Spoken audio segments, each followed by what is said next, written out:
Welcome back, folks, to WrestleRant. I'm Graham Giuseppe Matthews, and for the month of July, we're breaking down every installment in the King of the Ring pay-per-view history as seen in the WWE Network. And today we're talking about King of the Ring 1996, which was, needless to say, a major step up from the 95 show, which was absolutely deplorable.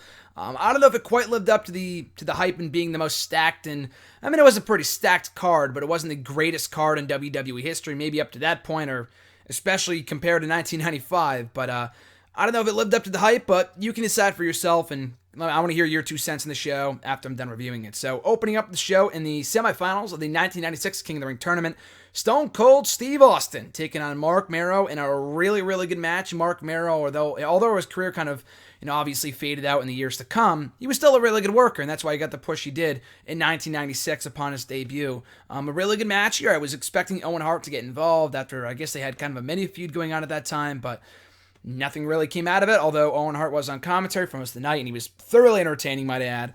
But Stone Cold Steve Austin scored the victory here clean, so a good win in a really, really good match. And it seems like most of these pay-per-views, other than the 95 show, like I said, what they have in common is that they kick off with some great wrestling in the semifinals of the tournament. And this would also be the first King of the Ring pay-per-view that would only feature the semifinals and the finals of the tournament, which would be the theme throughout the rest of the King of the Ring installments through 2002, as opposed to the entire tournament or the semifinals too and whatever else. But really good match though. So after that, we had Jake Roberts taking on Vader. And of course, at that point, Jake the Snake had been doing the storyline where he was coming back and making a comeback after being an alcoholic, and he was on the road to redemption. Scored the victory here, albeit by disqualification. Not a good match. I mean, Jake Roberts was just not... mentally he might have been doing better. He fell off the wagon again a few years down the line, even if that, maybe a lot sooner than that. Vader should not have lost here. I know they were kind of already downward on his push, but I felt like it should have been Vader in the finals, or at least winning the match and maybe then getting himself disqualified somehow. I feel like the finish was weak. Jake went for the DDT. Vader pushed the referee out of the way, so maybe Vader would have lost anyway with the DDT. So did not make Vader look good whatsoever. He got a semblance of his heat back afterwards by attacking Jake the Snake.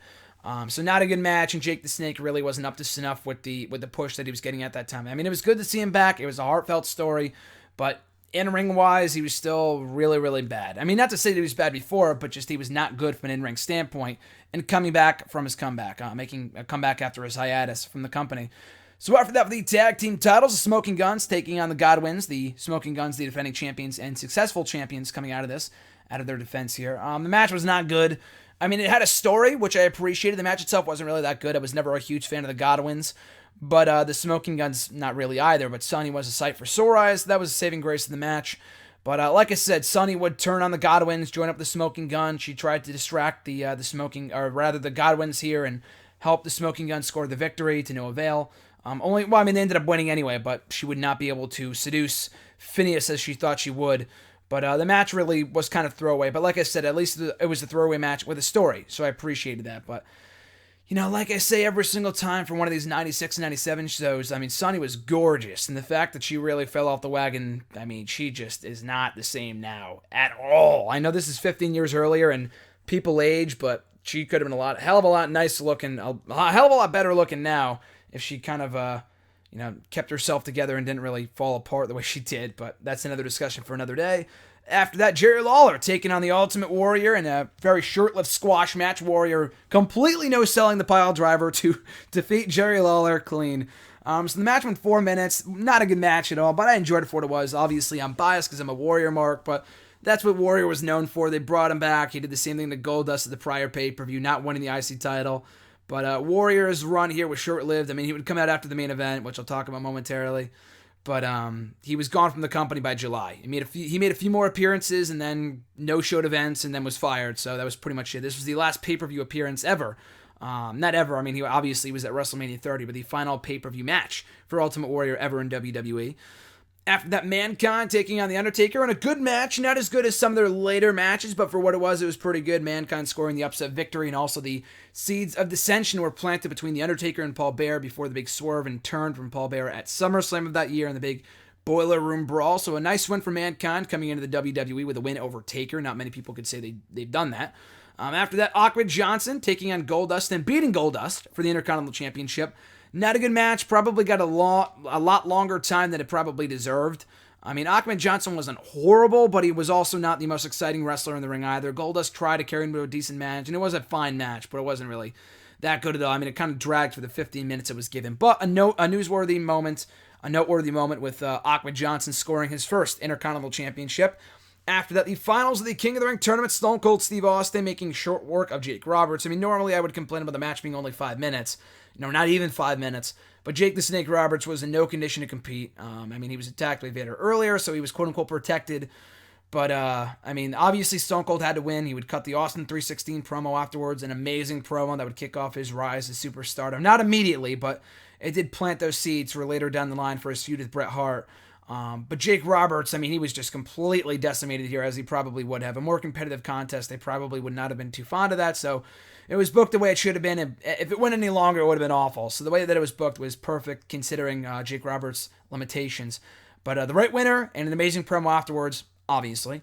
And then the main event for the WWE Championship, Shawn Michaels defending against the British Bulldog with Mr. Perfect as the outside special guest referee, or enforcer, whatever the hell you want to call him.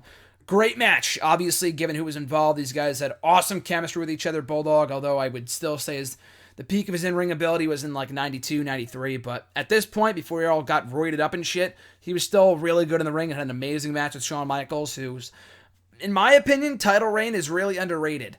I think Michaels, had a lot of good matches during his time as champion with Mankind. He had great matches with Vader. He had good matches with even Psycho Sid at Survivor Series, and including the British Bulldog on this show, and I believe Diesel as well at one of the In Your House shows.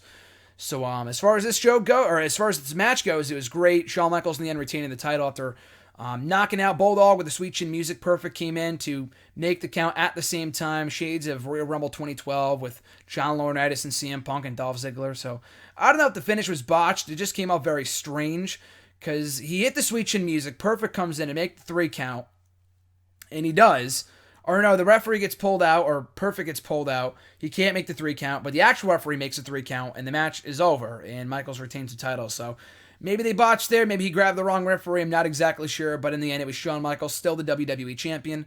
Owen Hart came out. Vader came out. Camp Cornette to attack Shawn Michaels. Out comes Ahmed Johnson and the Ultimate Warrior. That was set to, set the stage for a 6-man tag team match at the Canadian pay-per-view, or Canadian Warfare, whatever the hell it was called, one of the In Your House shows in July. Warrior was gone from the company before that could happen, so he was replaced by somebody else. But that's why the ending brawl between those 6 superstars, for those wondering, was done. Why that closed the show, because that set up the main event for the following pay-per-view at In Your House in Canada. Canadian Stampede, I believe, is what it was called. And that's it. That is King of the Ring 1996. So again, at the top of the show, they run through the entire card, saying it's the most stacked card in WWE history, WWF history, whatever. Maybe up to that point, maybe. I mean, there were better WrestleManias than this. But still, I don't know if it lived up to my lofty expectations and being a phenomenal show, but I would still say it was a pretty good to great show, and easily my favorite installment up to this point. 93, 94 were good, more kind of remembered for their memorable moments as opposed to great wrestling. This didn't have a lot of great wrestling, but the great wrestling it did have, the main event was awesome, and the Stone Cold and Mero match in the opening was really good too. Stone Cold Steve Austin, of course, the Austin 316 promo is historically significant. And the rest of the show isn't too bad either. Mankind and Undertaker, solid match. The Warrior and Jerry Lawler, not good at all, but I enjoyed it because I'm a Warrior mark. So if you like Warrior, you might like that for however long it lasts. The tag team title match was throwaway. You had a story there with Jake Roberts, although he did not have the best in-ring performances on this night.